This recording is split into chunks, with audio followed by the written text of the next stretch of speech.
ওই দিন হচ্ছে আমি বাড়িতে যাইতেছিলাম, বাড়িতে যাওয়ার সময় আমি খানবাড়িতে নামছি। নানুগা থেকে এসে নামার পরে আমি পুরাতন ঘাটে গেছিলাম। যাওয়ার পর ওইখানে হঠাৎ করে ওর সাথে আমার দেখা হয়েছে। তার আগে একবার ফোনে কথা হয়েছিল, আমার হাজবেন্ডের পরিচিত ছিল, ওই কথাগুলো আর কি আমার সাথে কথা বলছিল।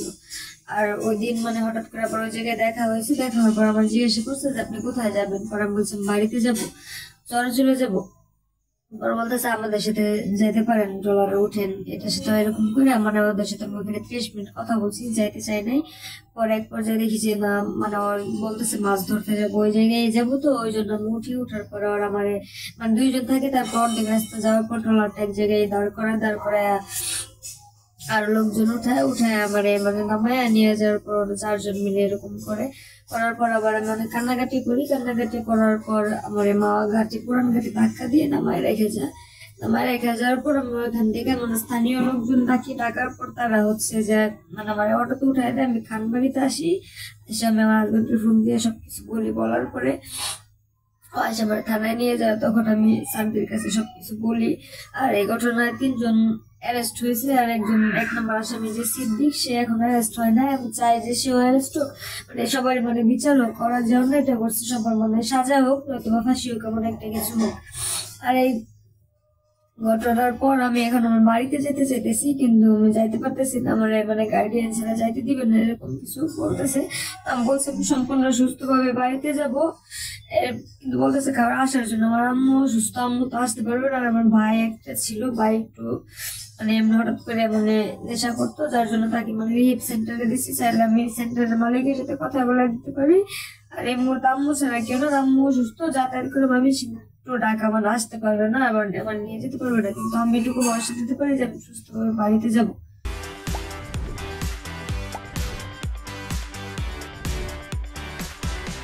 আপনার মেয়ের বাড়ি আছে ময়মাসিং। মেয়ে বাপের বাড়ির থেকে এই জায়গায় আছি 3:30 বাজে, যাইবে আছে শ্বশুর বাড়ি। ফোন দিচ্ছে স্বামীকে, তো এই যে ওর বন্ধু বান্ধব ট্রলার মাছ ধরে তাকে পাঠাইছে। পাঠানোর পরে তারা আইছে 6 সন্ধ্যায়, দেরি করে আইছে। তারা কাছে কি থেকে 6 জন এক ট্রলারে ওই চরে রেখে আইছে। আর 2 জন লোক এই জায়গায় আইসে ওই মেয়েটারে উঠে নিয়ে গেছে, নিয়ে চরে নিয়ে গেছে ওই আপনার চরে চরে নিয়ে ওরা দর্শন করছে 4 জনে, আর 4 জন ট্রলারে বয়া ছিল।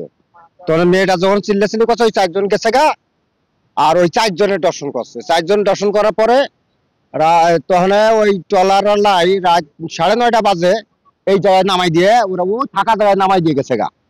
ফাঁকা জায়গায় নামাই দিয়ে ট্রলার গেছে গা, 1 মিনিট দেরি করে নাই। তখন ওই মেয়েটা থানায় গেছে, থানায় যে ওর স্বামীরে ফোন দিছে।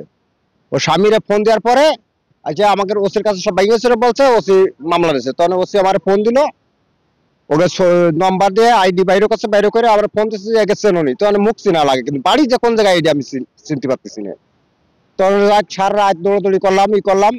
পরের দিন সকালবেলা চরে গেলাম, তারপরের দিনে চরে গেলাম। চরে যাওয়ার পরে তখন ওকে ঠিকানা পাওয়ার পরে প্রশাসনে ওকে আসামি ধরে আনছে। 3 জন ধরে আনছে, আর একজন ধরতে পারে নাই। দেখছি এনতো নৌকা দিয়া ওদিকে তো নৌকা লইয়া এনতো উড়ে লিয়ে গেছে মেয়েরা। 4-5 জন ছেলে নিছে। পরে শুনি 10 জন করে, 4 জন 10 জন করে। পরে আবার এখানে নামাই দিয়ে গেছে। নামাই দেওয়ার পরে মেয়েরা কান্দাকান্দি করছে, জিজ্ঞেস করছি, বলছে আমাদের 4-5 জনে আমার ওখানে খারাপ কাজ করছে। একটা মেয়েকে 3-4 জনে একটা নৌকা বাইতে উঠাই লিয়ে গেছে। হ্যাঁ, তারপরে পরের দিন সকালবেলা শুনলাম যে মেয়েটা দর্শন করে আবার এখানে নামাই দিয়ে গেছে। আমরা ট্রলার সন্ধ্যা হইলে আমরা ট্রলার বন্ধ করে ফেলাই।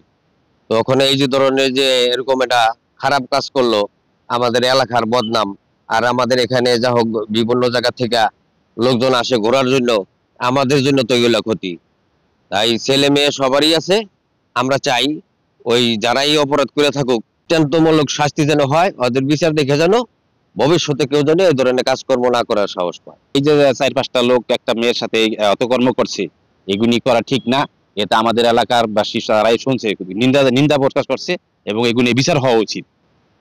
পদ্মা সেতু পার হয়ে আমাদের খানবাড়ি বাস স্ট্যান্ডে নামে, তারপর সেই মামা পুরাতন ঘাটে যায় তার শ্বশুর বাড়ি শিবচর চর জানাজাত নৌকা যুগে যাওয়ার জন্য। বিকেল হয়ে যাওয়া, নৌকা না পাওয়ায় ওইখানে দাঁড়িয়ে থাকে। পরবর্তীতে তার স্বামীর পরিচিত সিদ্দিক নামে এক নৌকার চালককে পায়, তার সাথে তার কথা হয়। তো সিদ্দিক জানায় যে তারা চর জানাজাতের দিকে যাবে, শিবচর। তারা যদি ভিকটিম যদি তার সাথে যায় তাহলে তার বাড়িতে নামিয়ে দিয়ে আসবে। ভিকটিম সরল বিশ্বাসে সিদ্দিকের নৌকাতে উঠে। তখন ওই নৌকাতে সিদ্দিক, ইয়ামিন, জব্বর, জামাল ছিল। পরবর্তীতে তারা পদ্মা সেতু উত্তর থানাধীন মেদিনী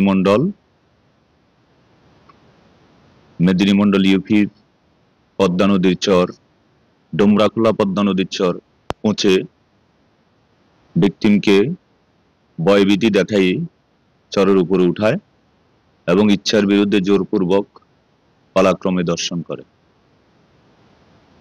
এই ঘটনা ভিকটিম যখন আমাদেরকে জানায় তখন আমরা বিষয়টি আমাদের পুলিশ সুপার মহোদয়কে অবহিত করি।